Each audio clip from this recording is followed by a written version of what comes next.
A educação e os conflitos familiares devem ser vistos como algo que requer sabedoria, dedicação e amor para lidar com tão complicada tarefa. Hoje vamos conversar com Cristiane Beira sobre a família. A mensagem do dia será: para que serve o casamento?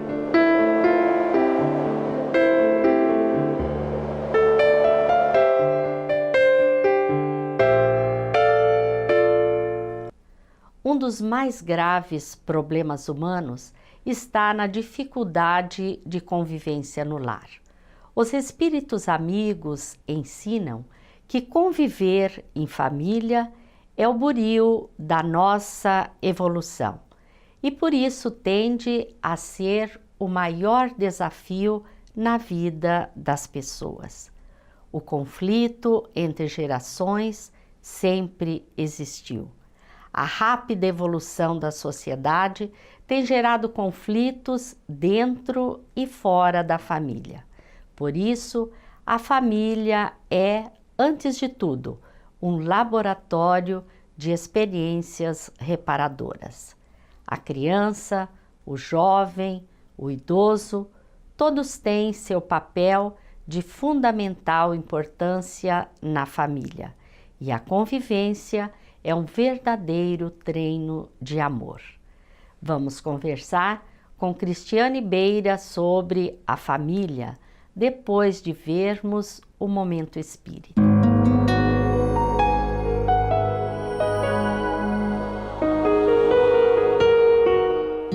Você já se perguntou alguma vez sobre os objetivos do casamento? Sim, porque algum objetivo o Criador deve ter para fazer da união de dois seres uma lei da natureza. Talvez, refletindo superficialmente, você responda que o objetivo do casamento é a perpetuação da espécie humana. Mas será só isso? Na verdade, o casamento marca grande progresso na marcha evolutiva da humanidade. E por quê? Porque Deus visa não somente a procriação, mas também a evolução moral dos seres.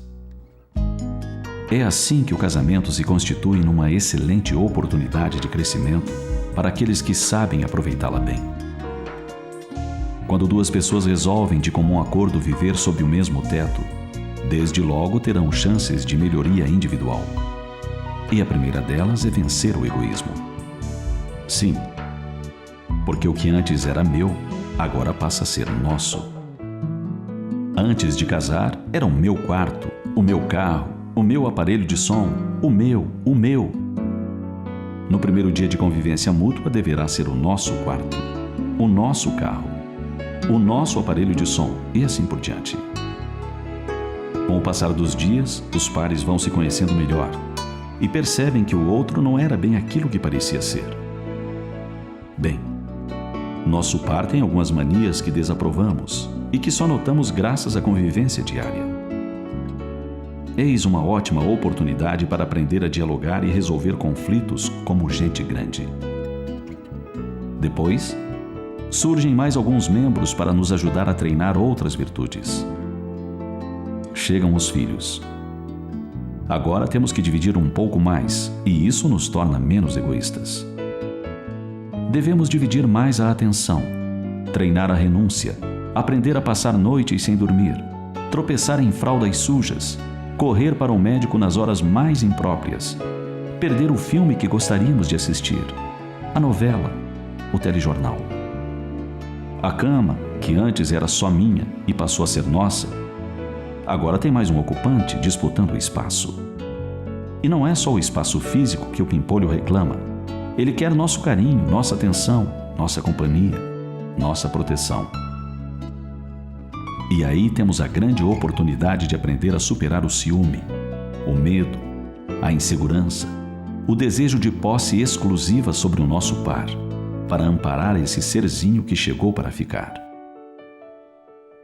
Junto com tudo isso, herdamos também a família do nosso cônjuge, que nem sempre nos parece uma boa aquisição. Eis um grande desafio para aprender a fraternidade pura, a tolerância, o desprendimento, a amizade, e outras tantas virtudes que ainda não possuímos. Ademais, para cumprir bem o papel que um dia aceitamos, unindo-nos a alguém de livre e espontânea vontade, é preciso que os dois pilares do templo chamado lar permaneçam firmes até o fim. Quando isso não acontece, está declarada a vitória do egoísmo. Está declarada a nossa falência como seres que desejamos superar os limites e alcançar paragens mais felizes. Talvez você não concorde com todos esses arrazoados. No entanto, seria bom refletir sobre o assunto. Há casos de pessoas que optam por não se casar, assumindo declaradamente seu egoísmo. Com certeza, irão responder perante a própria consciência e a consciência cósmica pela decisão tomada.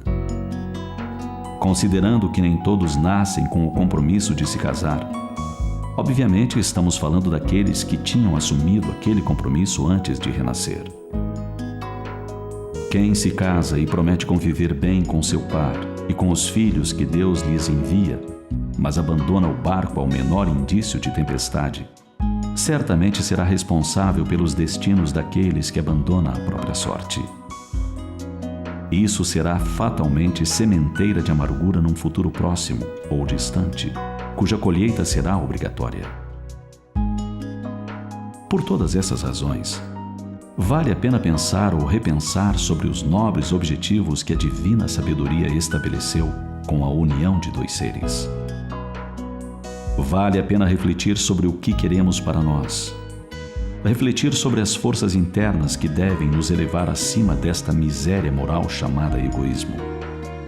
Ou será que vamos jogar a toalha numa demonstração tácita de derrota para esse monstro cruel?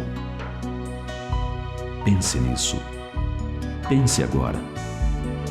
E decida-se pelo amor. O Momento Espírita é um programa radiofônico produzido pela Federação Espírita do Paraná, que está no ar há 25 anos. A mensagem que vimos está no CD número 10 e tem como título Para que serve o casamento? Agora vamos conversar com Cristiane Beira sobre a família. Cristiane, estamos muito felizes em ter você no programa hoje. É uma alegria estar aqui, Ivone. Nós vamos conversar hoje sobre a família. Você poderia nos falar sobre a importância da família para o espírito reencarnado? Sim. A família seria esse primeiro contexto onde ele vai ser inserido. E a família seria responsável por oferecer a esse espírito ou essa criança como se fosse um resumo da condição onde ele começa a atual reencarnação. Quando essa família, por alguma questão, é um pouco ausente, pode ser que hajam lacunas e que ele não chegue na fase da adolescência com total compreensão do que veio fazer ou de onde veio. Então, esse senso de passado que é transmitido pela família, uma vez que o espírito, quando chega, ele tem esse esquecimento, pelo menos consciente, do passado, e ele não tem um acesso tão fácil ao inconsciente, onde teriam outras informações, a família faz esse papel de dizer a ele, olha, você veio daqui, é assim que funcionam as coisas e é para lá que você deve ir. Se a gente não transmite a eles esse senso de passado, pode ser que eles fiquem sem noção de qual caminho futuro a seguir. Certo. E a primeira infância? Muitas pessoas acham que essa primeira fase é a fase da gracinha, de brincar com a criança, mas nós sabemos que essa fase é muito importante para o espírito, né? Essa primeira infância. Sim, eu diria que é uma das fundamentais para depois a estrutura que está se formando. Esse período realmente é um período de muita atenção. Eu costumo brincar que um dia eu vou ter uma escola de pais e, de preferência, esses pais deveriam vir para a escola antes até de começar a namorar. Porque e olha, sua ideia é fantástica, porque a gente chega a pensar que que o bebê devia chegar com um manual de instrução, Exatamente. Né? Então, que bom se a gente pudesse se preparar antes, Exatamente. Né? Então, essa primeira infância, como ele ainda vive muito a vida inconsciente, né? Ele vai se fortalecer mesmo em termos de ser consciente a partir dos 7 anos. Essa primeira infância, ele está muito vulnerável. Então, aquilo que ele vive, que ele experimenta, em especial durante a gravidez e durante o primeiro ano de vida, ele é puramente inconsciência. Então, ele vê, ele sente, ele percebe o ambiente, em especial sua relação com a mãe, como se fosse ele próprio. Esses conteúdos que ele vier a experimentar e gravar serão arquivados como conteúdos pessoal dele. Então, muitas vezes a gente não entende muitas coisas do nosso próprio eu, porque na verdade a gente tem como eu algo que não é o nosso eu. Então essa primeira infância, a gente teria que cuidar muito do contexto dessa mãe. Essa mãe teria que ser muito amada, essa mãe grávida. Ela não deveria passar por dificuldades, ela deveria ser bem protegida, porque ela está realmente imprimindo nessa criança conteúdos que essa criança vai processar ao longo da sua vida. E isso, por certo, requer uma convivência muito estreita, não é? Como fazer para conciliar os compromissos que, na sua maioria, são necessários e essa convivência em família? A mulher, principalmente, hoje está saindo muito. Exatamente. É realmente um desafio. Quanto mais ela puder se preservar, a mulher, nesse primeiro tempo de gestação, de primeiro ano, de segundo ano de vida, se ela tivesse condições em países desenvolvidos, isso é muito bem avaliado e a mãe se retira mesmo da vida profissional para se dedicar à criança. A nossa realidade, a gente sabe que muitas vezes não permite isso, mas dentro do que é possível fazer, se ela tiver esse norte, né? Se ela se basear por essa necessidade, o quanto ela mais conseguir se vigiar, o quanto mais de presença, o quanto mais de alegria, quanto mais de paz, de repente esses exercícios de meditação, mais visitas à própria religião, mais passes espíritas, quanto ela puder privilegiar desse tipo de atividade, mais ela está colaborando com o próprio filho, com a própria família. Nós estamos falando da família de modo geral e observamos que algumas pessoas assumem compromissos, atividades em excesso fora do lar, muitas vezes nem necessitando disso. O que você entende que leva uma pessoa a ter esse tipo de atitude, Cristiane? Acredito que quanto menos a gente souber a respeito do si mesmo, quanto menos a gente se conhecer enquanto indivíduo, maior vai ser essa tendência de pegar aquilo tudo que aparecer à frente. É como se a gente não soubesse. Sabe quando a gente diz assim, eu não vou me desfazer disso porque vai que ali na frente eu precise? É mais ou menos essa sensação. Quando a gente tem segurança, a gente consegue se desapegar e dizer, não vou precisar disso, eu me garanto com aquilo que ficou. Talvez precise realmente de um fortalecimento em busca do autoconhecimento. Quanto mais eu sei quem eu sou, quanto mais eu compreendo minhas habilidades, minhas limitações, quanto mais eu sei o meu objetivo de vida, mais eu tenho segurança para descartar aquilo que não me preenche, ainda que a sociedade inteira diga que aquilo é o que se deve fazer hoje em dia. Então a gente volta para a questão do autoconhecimento, que tem sido debatido em muitos ambientes, a importância do conhecer a si mesmo para saber aquilo que nos convém. Até porque o importante não é quanto eu faço, né? Mas como eu faço. E muitas vezes as crianças ficam com os avós, ficam sob os cuidados dos avós que acabam entrando em conflito. E agora? Se fica comigo, eu tenho que agir como se fosse filho, como mãe. Mas ao mesmo tempo, eu estou avó, né? O que você orienta nessa situação? Realmente é uma situação que a gente tem visto. Conflitante, né? E cada vez mais isso tem acontecido. É interessante porque na minha escola de pais, eu traria também os avós. Quando nós conversamos a respeito do desenvolvimento da psique, é importantíssima a presença dos avós. Quando a gente diz a respeito da informação do passado, da contextualização, os avós, eles são magníficos nesse ponto. Quando eles mostram como era uma geração ainda anterior aos pais da criança, mais ainda senso de pertencimento eles são capazes de oferecer para os netos. O convívio, então, de um lado tem ficado estreito, com esses casos de avós que fazem às vezes de mães e pais, e em outros grupos ele tem ficado cada vez mais escasso. Há muitas crianças e jovens que não convivem com os avós, que vivem realmente bastante apartados. E ali fica uma lacuna com esse senso de pertencimento, de onde eu vim, qual a minha raiz. Então a presença dos avós é muito saudável, mas realmente se ele hoje faz às vezes dos educadores, ele tem que encontrar um mecanismo de conciliar os dois papéis, sabendo bem. Existe um limite da intervenção dos avós na educação?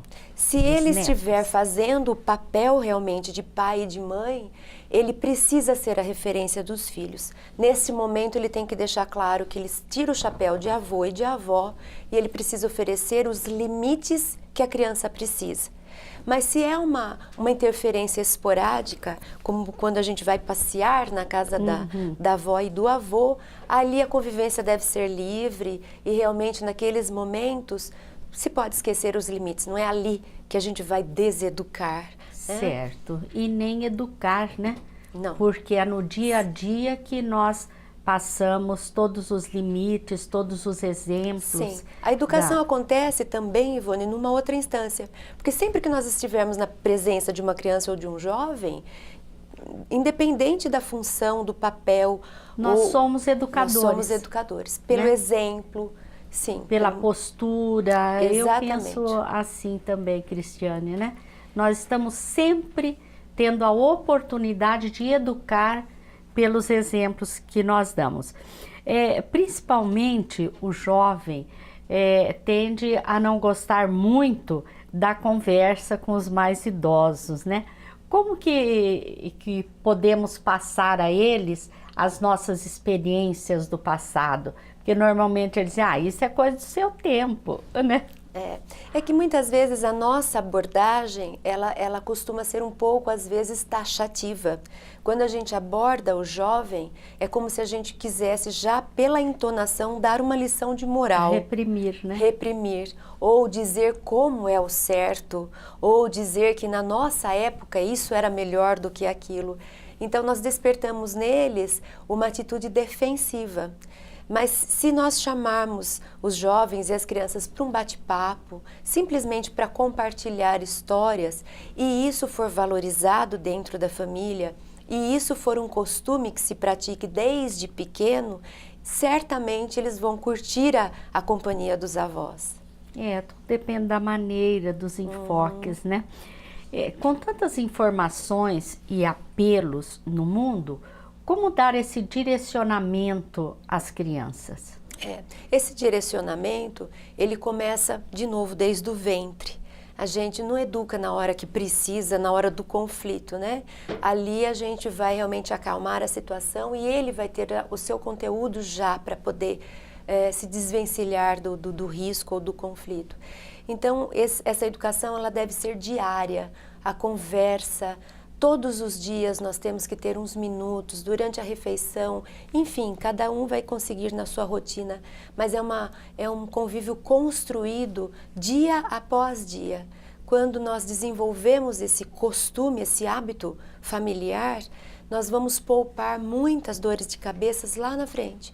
Porque quando o nosso jovem estiver vivendo um ou outro conflito, certamente ele vai voltar, se ele precisar. Talvez ele nem precise, porque nós estamos dentro dele.